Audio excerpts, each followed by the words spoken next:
Hi అండి, బాగున్నారా? నేను బాగున్నాను, మీరు కూడా బాగుంటారు. తర్వాత మరి మన సమాజం కూడా బాగుంటుంది. రానయ్యున్నటువంటి దసరాకు వెల్కమ్ చేస్తున్నాము.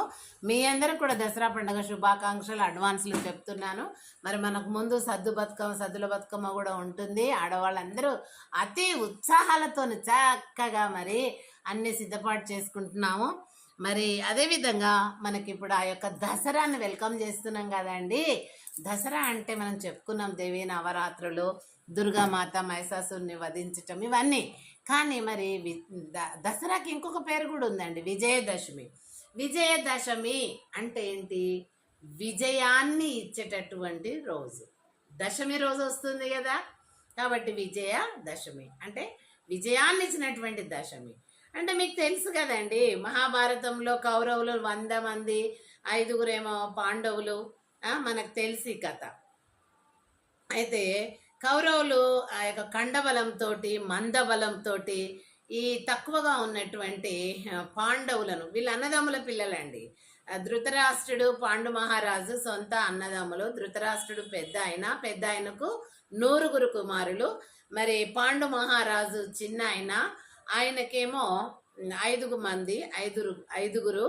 మరి 5గురిని కూడా ఆ యొక్క తల్లి 5 మంది దేవుళ్ళకు కంటుంది కుంతీదేవి, మీకు తెలుసు.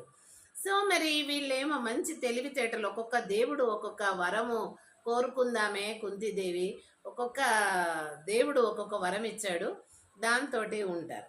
కానీ కౌరవులకు గర్వం ఉంటుంది అనమాట, ఈ ధృతరాష్ట్రుని కుమారులకు.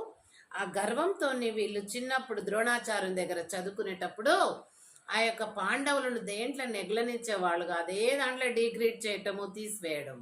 అయితే ఇవన్నీ కూడా మరి ద్రోణాచార్యుని తెలిసి కూడా ఖండించలేడు. ఎందుకంటే మరి రాజు ఎవరు? ధృతరాష్ట్రుడు ఉన్నాడు కాబట్టి, దుర్యోధన పాలన.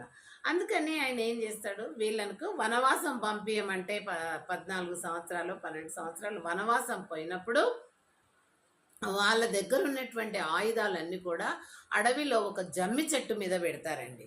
జమ్మి చెట్టు ముళ్ళ చెట్టు మొత్తం దాని నిండా ముళ్ళు ఉంటాయి, చిన్న చింతాకులాగా ఆకుంటుందండి. అయితే దాని ఆ యొక్క కాండానుకున్న బెరడు కూడా తెల్లగా ఉంటుంది, మీకు తెలుసు, మనం ఎప్పుడు జంబి తెచ్చుకుంటామో. అయితే అప్పుడు వాళ్ళు అన్ని సంవత్సరాలు ఆ చెట్టు మీద పెట్టి తిరిగి పీరియడ్ అయిపోయినాక వచ్చి చూస్తే అప్పుడు ఆ యొక్క జంబి చెట్టు ఈ యొక్క ఆయుధాలను కాపాడుతుంది. కాబట్టి విజయోత్సవంగా మా యొక్క ఆయుధాలు మాకు క్షేమంగా ఉన్నాయని చెప్పి విజయం సాధించను అని వాళ్ళు, ఎందుకంటే ఆయుధాలు లేకుండా ఉండాలని వాళ్ళు అదే అన్నమాట షరతు. కాబట్టి